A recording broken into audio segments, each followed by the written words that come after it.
الحمد لله وكفى سلام على عباده الذين اصطفى. اللہ مالک کی توفیق سے اب ہم وہ اذکار پڑھ رہے ہیں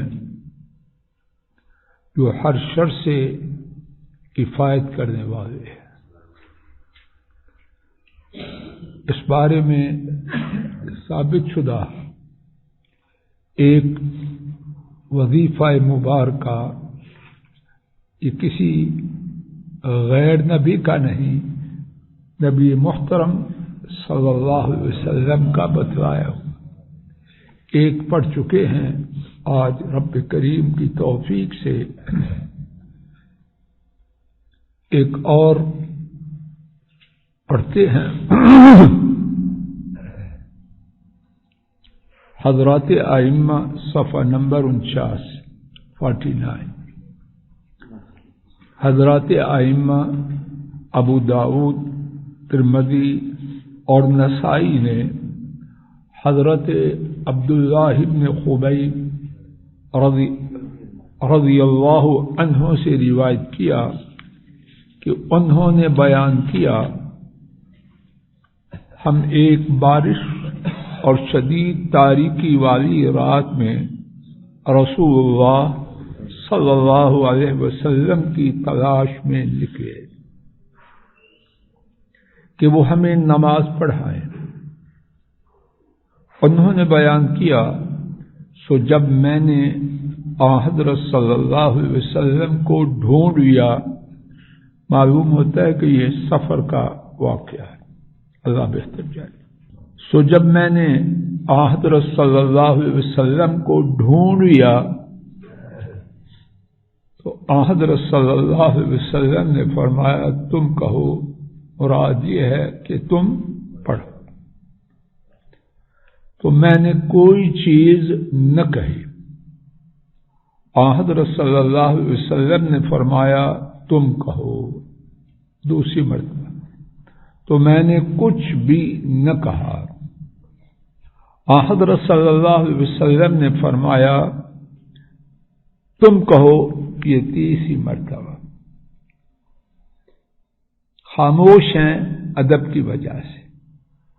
اب ڈرے ہیں کہ کہیں خاموشی، اللہ بہتر جانے اصل صورتحال کیا ہے، لیکن جو بات معلوم ہوتی ہے، ڈرے ہیں کہ کہیں خاموشی آپ پر گراں نہ ہو.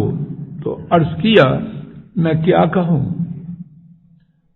اور آپ صلی اللہ علیہ وسلم نے یہ انداز کیوں اختیار کیا، اللہ تعالیٰ بہتر جانے. لیکن جو بات مجھے معلوم ہوتی ہے، تاکہ جو بات بتلائی جائے اس کے لیے شوق، تڑپ زیادہ سے زیادہ ہو جائے. امت کے لیے اللہ کے بعد سب سے بڑی شفقت اور رحمت والے. حضرت صلی اللہ علیہ وسلم نے فرمایا، قل هو اللہ احد والمعوذتین حین تمسی وتصبح 3 مرات تخفک من کل شیء. تم کہو، اللہ کرے یہ وظیفہ مبارکہ میری، آپ کی اور ہماری نسلوں کا زندگی کا حصہ بن جائے. حضرت صلی اللہ علیہ وسلم نے فرمایا، تم قل هو اللہ احد کہو اور معوذتین یعنی قرآن کریم کی آخری 2 صورتیں، قل اعوذ برب الفلق اور قل اعوذ برب الناس، شام اور صبح کے وقت 3 مرتبہ پڑھو. تو کیا ہوگا؟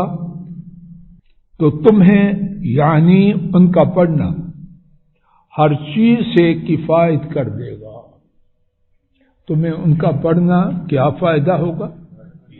ہر چیز سے کفایت کر دے گا. اور یہ کس کے لیے ہے؟ عالم اور ان پڑھ کے. مسلمان ہو، شرک و بدعت والا نہ ہو، سب کے لیے، مرد اور عورت دونوں جنسوں کے لیے، ہر چیز سے کفایت کرنے سے مراد کیا ہے؟ محدثین کی تشریح کی روشنی میں دو باتیں عرض کی گئی ہیں۔ نمبر 1، ہر چیز کو تجھ سے دور کر دے گا، ہر بری چیز کو تجھ سے دور کر دے گا،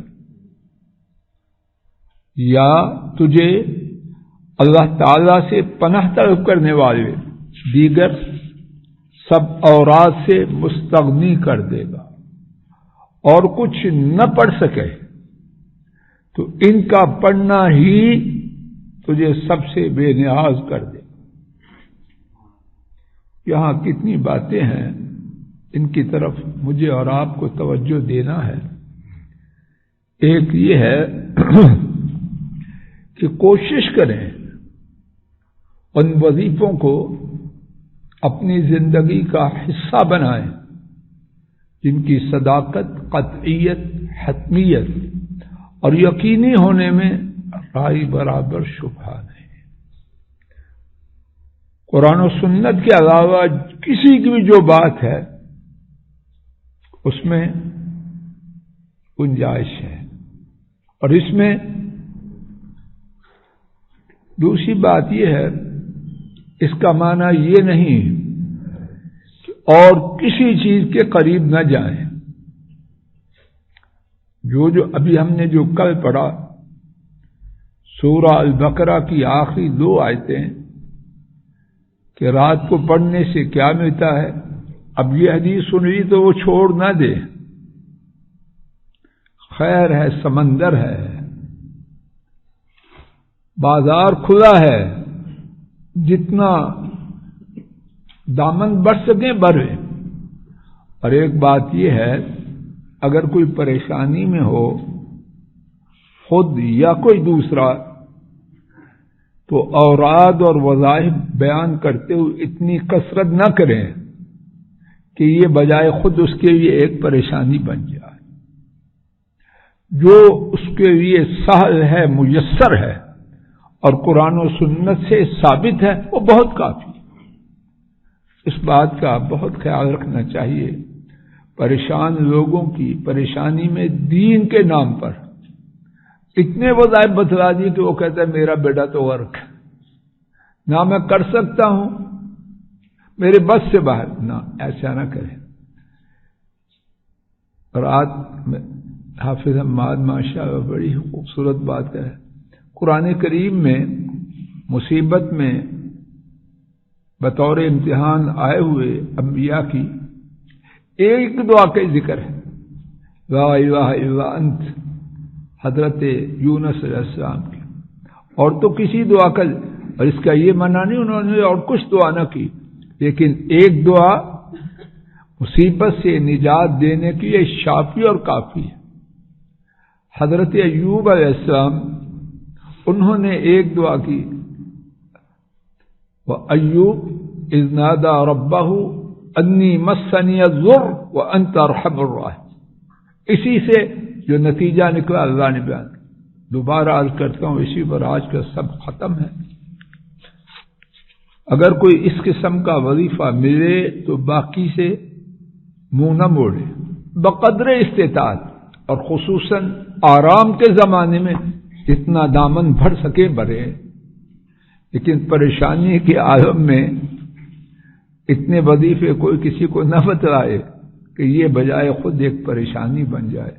اللہ تعالیٰ اپنے فضل و کرم سے مجھے، آپ کو اور تمام مسلمانوں کو، اور ہمارے کنبوں کو، ہر پریشانی، ہر مصیبت، ہر غم جس میں ہم اپنے گناہوں کی وجہ سے پھنس چکے ہیں، اللہ اس سے نجات دے۔